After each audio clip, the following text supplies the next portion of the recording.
That's because it's a 6-membered ring, hemiacetal is the dominant one, but there's now a sizable proportion also of the other one, it's only 2-to-1 ratio roughly, of the furanose possibility, where it's the OH at carbon 5 that swings around, and that makes the 5-membered ring. Okay? But again, 2 diastereomers, OH can be up or can be down. And again, it's all in equilibrium, but the cyclic forms are by far the dominant forms in solution. Okay, there are other ways of drawing these cyclic structures. The ones you've seen so far are really quite awkward. One way that is sometimes useful is to actually leave the Fischer stencil. And if you want to indicate that there has been a hemiacetal formation between this OH and that carbonyl, what you do is you write a rectangle with the oxygen in the middle somewhere, indicating that there is now a bond between this carbon and this oxygen and that carbon. Okay? And the reason that it's written like this in a rectangular fashion is to keep the stencil of the original Fischer projection fixed. Okay? There's a potential point of confusion. These corners mean nothing. Okay, it's just a way to go around and pick. It would be perhaps better if you drew it as a circle, but people prefer these corners for clarity. These corners are not carbon, unlike normally in our structural stencils. An apex means there's a carbon there. Okay? But there's no carbon here. Okay? So this carbon is directly bound to this oxygen, and this carbon is directly bound to this oxygen. But you see the beauty of this convention, because as you add this OH to this carbonyl function here, you can get 2 diastereomers, meaning that the new stereocenter, which is just the part of now the Fischer stencil, the OH can either be to the right or it can be to the left, and that's easily drawn. You just write the 2. It's an exercise of, again, permutations. There are only 2 possibilities, either OH to the right or to the left. These are indeed 2 diastereomers, meaning they're 2 different compounds. It's not image and mirror image, they're 2 different compounds, and with different arrangement of the groups in space. And to drive this home, giving you the melting points are different. Okay? If they were image and mirror image, the melting points should be the same. Okay? So this one is the so-called alpha, and this one is the beta. So meaning that in our cyclohexane chair conformation, the alpha has the OH down and the beta has the OH up.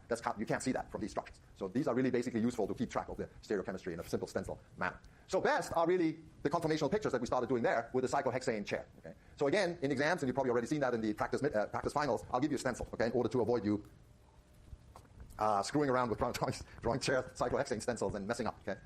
This is not entirely altruistic, I have to admit. It's also because the TAs would lynch me if I let you do free drawings of these structures. It would be a murder to grade. So I'm presetting these stencils, and you just fill in the groups. So here's again glucose.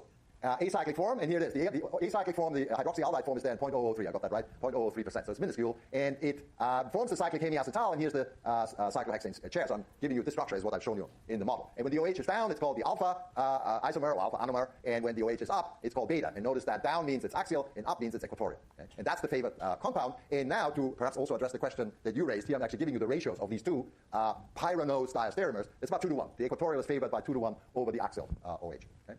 Now, one of the beauties of that experiment here, and this is true for a lot of the sugars, when you dissolve them, you have a solution, it's a mixture of all of these components. So it's pyranose, furanose, and the 2 diastereomers each. Fortunately, in the case of glucose, it's mainly pyranose, very small amount of furanose. So it's really, in this case, only quote unquote, 3 compounds in solution.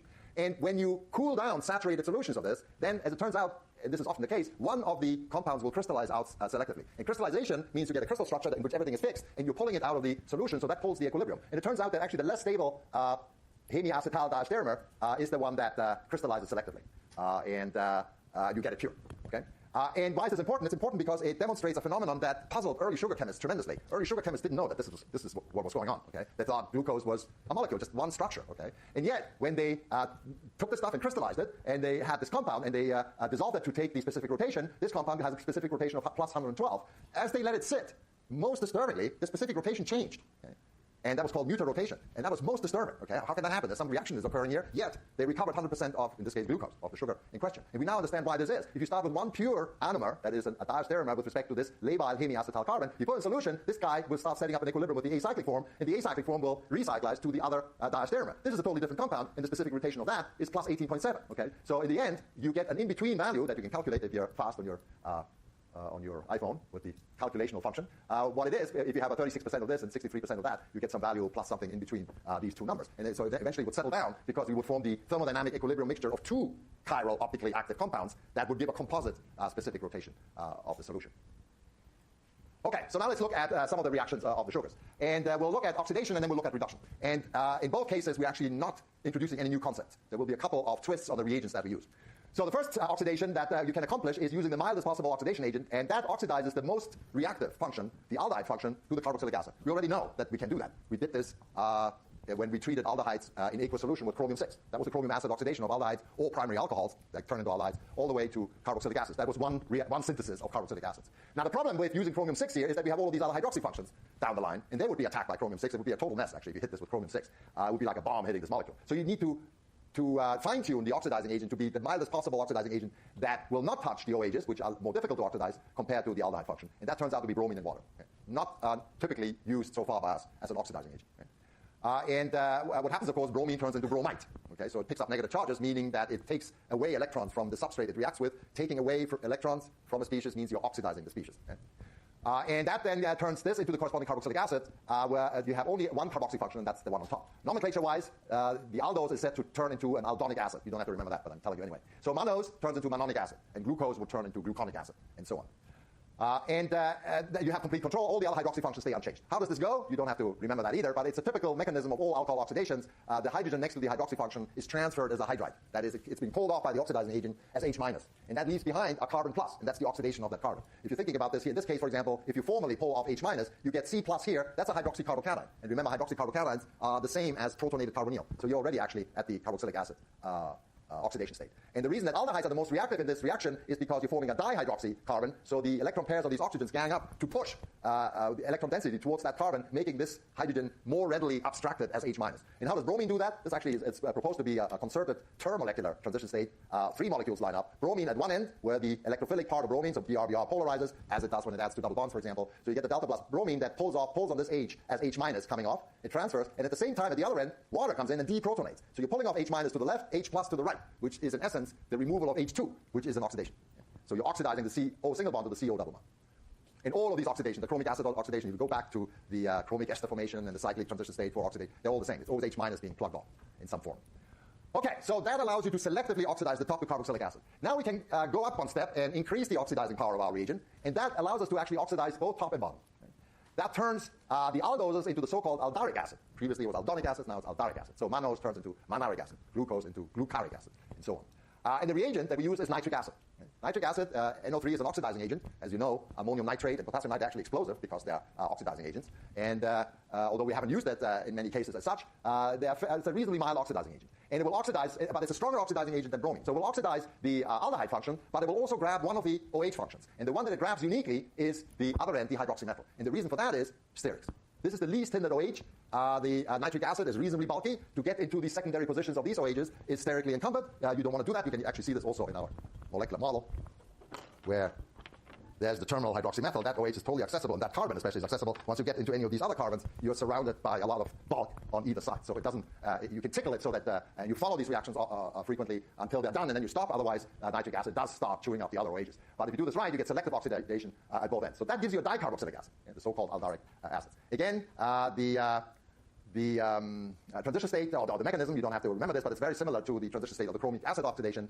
You form an ester. In this case, it's a nitrate ester. So the aldehyde turns into the hydrate first. It's always the hydrate that gets oxidized. One OH is dangling. The other OH is replaced by nitrate. And then you can set up a cyclic type transition state where you pull off this proton. This electron pair goes in here. You get the carboxylic acid. And one of these electron pairs sinks into the nitrogen, causing the reduction of this nitrogen. So in the end, HNO3, or HONO2, turns into HNO2, or HONO, nitrous acid, in case you were interested. But that's the piece of vocabulary. It's nitric acid. You can oxidize both ends. So this has actually interesting stereochemical consequences. Oxidation at both ends, in some cases, symmetrizes the structure. So for example, this sugar called D-allose, where all OHs at the Fischer projection point to the right. If you oxidize with nitric acid, both of these ends turn into carboxylic acids, and lo and behold, now you have a plane of symmetry. So that the alaric acid, derived from allose, is actually achiral. It has no specific rotation. And that can be used sometimes to elucidate structure of unknown sugars. Assume that, for example, you have a mixture of a sugar that is allose with the OHs lined up like this, or the second sugar has one of the OHs to the left and a proton to the right. But you don't know which is which. You have them in two separate bottles. You don't know which is which. A very simple test would be to treat both of them with nitric acid. The one that has the OH to the right will give rise to a achiral structure. So if you look at your polarimeter and try to measure specific rotation, it's 0. Whereas the other isomer is still chiral, so this structure with the OH to the left is unsymmetrical, no mirror plane, and that will give you specific rotation. And the other way to test this is by NMR, of course. Symmetry like this symmetrizes your spectrum. Suddenly, the multiplicity of 6 different carbons with the associated hydrogens simplifies to just 3 of them. Most easily, this is done by C13 NMR. In your starting material, you have 6 different carbons, giving rise to 6 lines in the C13 spectrum. In this guy, there's symmetry, there's suddenly only 3 lines. So if it has symmetry like that, you simplify your spectrum. Here's another example, D-mannose. When you turn it into D-mannaric acid, this, of course, is chiral, and in the C13 NMR, you would see 6 peaks. The mannaric acid is symmetrized with respect to rotational symmetry, so you can rotate this guy 180 degrees and you get the same structure, and so you only see 3 peaks. But I have to caution you or remind you of the fact that this guy here is still optically active because there is no mirror symmetry. Rotational symmetry doesn't impart achirality. It's only a mirror plane that does it. Remember, chirality comes from image and mirror image. So if you have a molecule in which you can have a mirror plane that goes through it, so image is mirrored into the mirror image within the molecule, then it's achiral. And in this case here, it isn't. This is very similar to, say, trans-dimethylcyclopropane. This has rotational symmetry. You can rotate 180 degrees, but it's chiral. Image and mirror image are not superimposable. This is the SS isomer. Okay. The mesodiastereomer is the cis compound, and that has a mirror plane, and that is SR. Okay. So you're mirroring S into R. But otherwise, so if this sounds confusing, bottom line is mirror. If you need a mirror plane to make the molecule achiral, as shown up here. But in C13, you can still use other elements of symmetry because the chemical or magnetic environment around the atoms then become the same. Okay, and so then the last one is oxidative cleavage. And for that, we use, there's another piece of vocabulary, HiO4, called periodic acid. This guy has relatives in potassium permanganate, where instead of iodine, we have manganese, osmium tetroxide. There are a whole bunch of these, SO3 for that matter, of these multiple oxygen-bound systems that, not surprisingly, are all oxidizing agents. So this is just one example that's relatively mild. And what this guy does, it oxidizes diols in cyclic systems, cis diols, so the two OHs have to be reachable. And I'll show you in a minute why. And it cleaves the CC bond to, in this case, ring open the cyclic diol. If it's acyclic, then it just splits it into two different aldehydes. This is sort of topologically similar to ozonolysis. But in ozonolysis, we start with a double bond, and we cleave to the dialdehyde. Here we are at the stage of a diol. These diols, by the way, can be made, as you may recall from chapter 12, by osmium tetroxide hydrogen peroxide oxidation, and it goes through this cyclic osmate ester. And there's a very strong analogy mechanistically in the oxidation of diols. You make a cyclic peridate ester. Okay, it's sort of like a cyclic acetal on iodide. Okay, OOH. And you can write again a cyclic 6-electron transition state with one electron pair swallowed by iodine. That is the reduction of HiO4 to HiO3. And when you focus on the left, you can see that this breaks the carbon-carbon bond. So you don't have to remember that mechanism. Well, I won't ask for it. So the bottom line is you add periodic acid to a diol, it cleaves the bond and makes it the aldehyde. Okay? Now, that can be done for simple diols, but it's used as a diagnostic tool for sugars. And in the case of sugars, it cleaves the sugar, it tears it apart completely. Okay? Every single carbon-carbon bond is cleaved. And so glucose, for example, is chopped down to 5 molecules of formic acid and 1 molecule of formaldehyde. And so the top 5 carbons all turn into formic acid, and this guy oxidizes to form aldehyde. What goes to what? One nice way to perhaps keep track of things, although it's fairly simple in the end, you can just memorize it, is that each carbon retains the same number of attached hydrogen atoms as they were in the original sugar. So I've color labeled them blue, blue, one blue, one blue, one blue, one blue, one blue, all the way down here. And then the 2 greens, they wind up in formaldehydes, which has 2 protons left. Mechanistically, the way this goes is it starts chewing up the chain from the top. The aldehyde is in equilibrium with the hydrate. The cis diol, or the diol, vicinal diol arrangement is trapped by HiO4 to make the cyclic iodate ester. Then you whiz your electrons around, cleave that bond, and that makes formic acid, so that's 1 molecule of formic acid, and a new aldehyde. Okay? So you chopped off the top aldehyde, and this carbon becomes a new aldehyde. And that aldehyde just re-enters this cycle here, turns into the hydrate, chop it off again, and that way, until you reach CH2OH, you keep making formic acid. And it's the last one when you oxidize that. It makes just the formaldehyde. Okay? So that's for glucose. For fructose, it's very similar. In the case of ketoses, this carbonyl function turns into carbon dioxide. Okay? So if you play the same game with this molecule, because this is now a ketone function in the chain, oxidation at both ends turns it into the elements of carbonic acids. So here I've sort of constructed another potential approach that you could take in your mind on how to keep track of this. You could think of each carbon-carbon bond, topologically, not mechanistically, topologically being broken, so you cleave it, and capping off each dangling carbon with OH.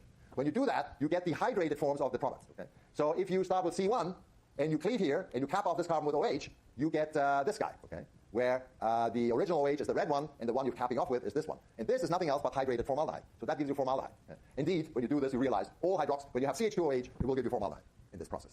And if you have an aldehyde, it will give you formic acid, or any of the HOHs will give you formic acid. When you play this OH cleaving saturation off game, then what you get is actually the hydrated form of formic acid. And so you should recognize that this should dehydrate and form this. And in the case of carbon dioxide, if you cap off carbon 2, OH on top and OH at the bottom, you get carbonic acid, which is nothing else but carbon dioxide. I don't know whether that's useful. If not, forget it. Okay? Because you can just memorize. Hydroxymethyl gives formaldehyde, everything else, HOH, gives formic acid, and a ketone carbonyl gives carbon dioxide. What this does is it